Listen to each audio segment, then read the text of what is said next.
안녕하세요. 오늘 여러분과 함께 깊이 파고들 이야기는요.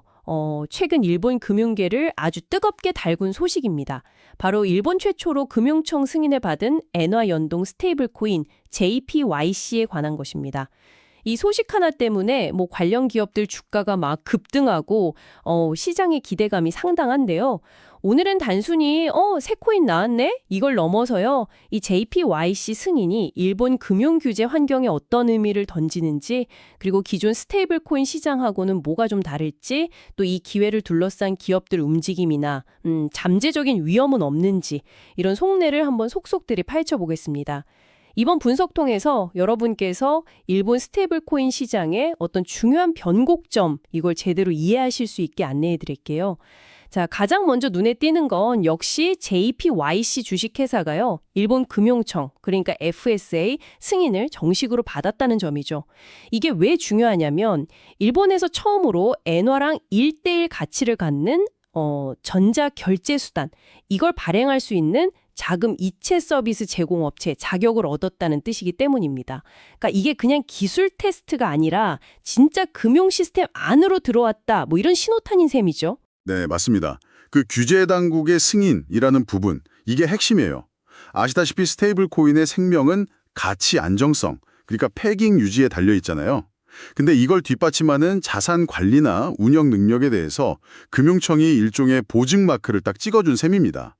과거에 여러 스테이블 코인들이 준비금이 부족하다거나 운영이 미숙해서 가치 연동 실패하고 그랬잖아요.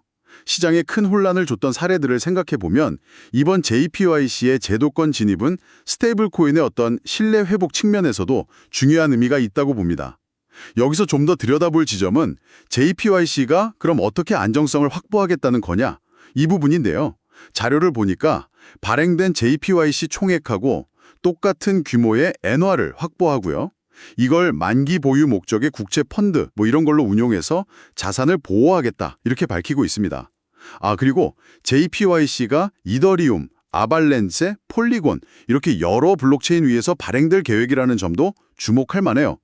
이게 특정 블록체인에 딱 묶이지 않고 더 넓은 사용자층에게 다가가거나 상황에 따라서 더 유리한 네트워크 환경을 쓰려는 전략으로 보이거든요.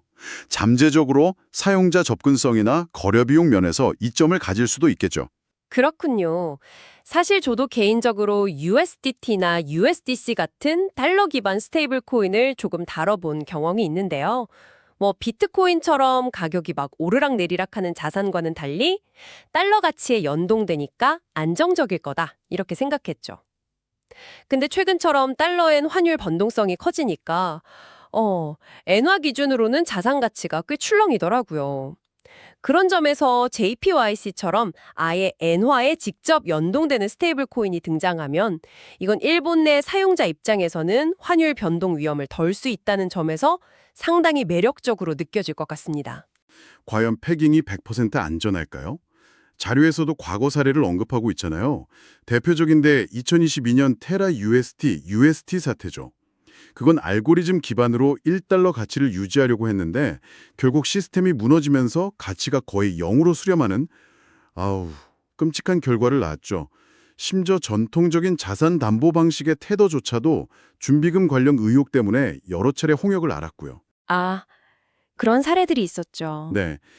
따라서 JPYC가 금융청 승인을 받았다는 사실이 패깅 실패 가능성을 0으로 만드는 그런 마법 지팡이는 아니라는 점, 이걸 명확히 인지해야 합니다.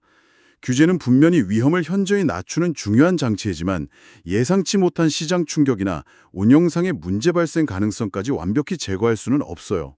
이 점은 투자자든 사용자든 반드시 염두에 둬야 할 부분입니다. 네, 위험 요소를 인지하는 것이 중요하겠네요. 그럼 이제 시장의 반응?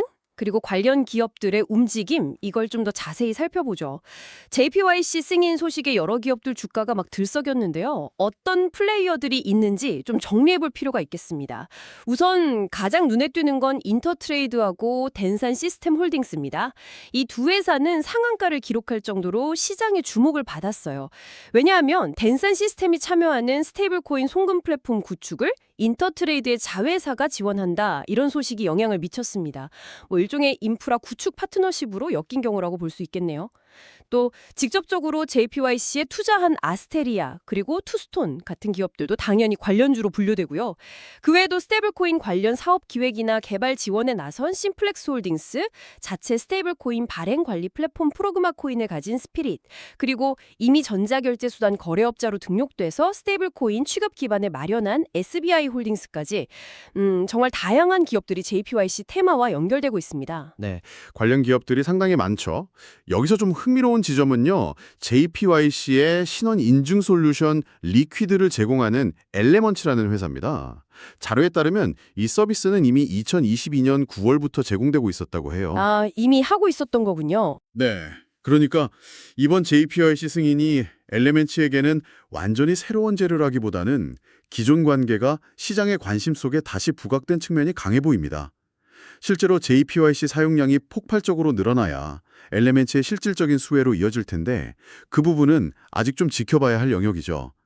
이러한 시장의 뜨거운 반응과 관련주들의 급등, 이걸 투자 관점에서 어떻게 봐야 할까요? 자료에서도 지적하듯이 스테이블 코인 관련 사업은 본질적으로 규모의 경제가 중요하게 작용하는 볼륨 비즈니스가 될 가능성이 높습니다. 아, 거래량이 많아야 한다는 거죠? 그렇죠. 즉, JPYC를 이용한 결제나 송금 거래량이 많아져야 실질적인 수익으로 연결될 수 있다는 의미입니다. 하지만 거래량을 늘리려면 인프라 구축하고 유지하는데 예를 들어 서버 비용이라든지 보안 시스템 강화 같은 데에 상당한 비용이 계속 들어가야 하거든요. 따라서 현재의 주가 급등이 반드시 장기적인 기업 가치 상승으로 이어진다고 보기는 좀 어렵습니다. 특히 시가총액이 작은 기업들의 경우에는 JPYC 테마에 대한 관심이 좀 식거나 실제 사용량이 기대에 미치지 못하면 주가 변동성이 매우 커질 수 있어요. JPYC에 직접 투자한 아스테리아나 투스톤은 상대적으로 직접적인 연관성이 높다고 볼 수 있겠지만 플랫폼 구축이나 간접 지원 역할을 하는 다른 기업들의 경우는 실제 사업 성과를 좀 더 냉정하게 지켜볼 필요가 있습니다. 자료에서도 단기적인 테마성 움직임에 편승한 단타 중심의 접근이 유효할 수 있다, 이런 시각을 제시하고 있는데 이건 그만큼 장기적인 전망에 대한 불확실성이 존재한다는 방증이기도 하고요. 확실히 투자 관점에서는 신중한 접근이 필요해 보이는군요. 아까 잠시 언급됐지만 JPYC 자체의 잠재적 위험 요인에 대해서도 다시 한번 정리해 볼 필요가 있겠습니다. 역시 가장 근본적인 위험은 디패깅, 그러니까 1JPYC가 1엔의 가치를 유지하지 못할 가능성, 이거겠죠? 그렇습니다. 금융청 승인과 엔화 기반이라는 점이 안정성을 높여주긴 하지만 디패깅 리스크를 완전히 제거하진 못합니다. 예기치 못한 금융시장의 변동성 확대라던가 JPYC 운영사의 내부 문제 발생 혹은 대규모 해킹 사고 같은 게 발생하면 패깅이 깨질 수 있어요. 과거 테더나 UST 사례에서 봤듯이 한번 신뢰가 무너지면 회복하기 매우 어렵습니다. 네. 또한 규제 환경의 변화도 잠재적 리스크입니다. 지금은 승인을 받았지만 앞으로 스테이블 코인에 대한 국제적인 논의나 일본 내 정책 방향이 바뀌면서 추가적인 규제가 도입될 수도 있고요. 기존 규제가 강화될 수도 있습니다. 이건 JPYC의 사업 모델이나 운영 방식에 직접적인 영향을 줄 수 있죠. 마지막으로 기술적인 위험, 그러니까 스마트 컨트랙트의 취약점이나 해킹, 시스템 오류 등의 가능성도 항상 존재하고요. 네, 여러 가지 고려해야 할 점들이 많군요. 자, 그럼 이제 종합적으로 JPYC의 등장과 앞으로의 전망에 대해 정리해 볼까요? 결론적으로 JPYC의 금융청 승인은 일본 디지털 금융 역사의 중요한 분기점이 될 잠재력을 가지고 있습니다. 규제라는 틀 안에서 엔화 기반 스테이블 코인이 발행되고 유통될 수 있는 길이 열렸다. 이것 자체만으로도 의미가 크죠.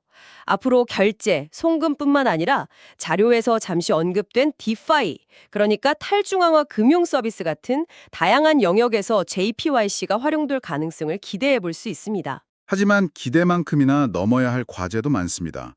단기적으로는 JPYC 테마에 대한 시장의 기대감이 관련 기업들의 주가에 좀 선반영된 측면이 강하고요.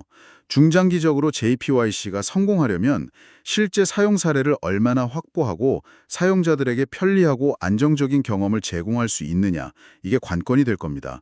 아까 언급된 이더리움, 아발란체, 폴리곤 등 여러 블록체인 위에서 발행되는 멀티체인 전략이 실제로 어떤 시너지를 낼지, 또 어떤 생태계에서 주도적인 역할을 하게 될지도 중요한 관전 포인트입니다.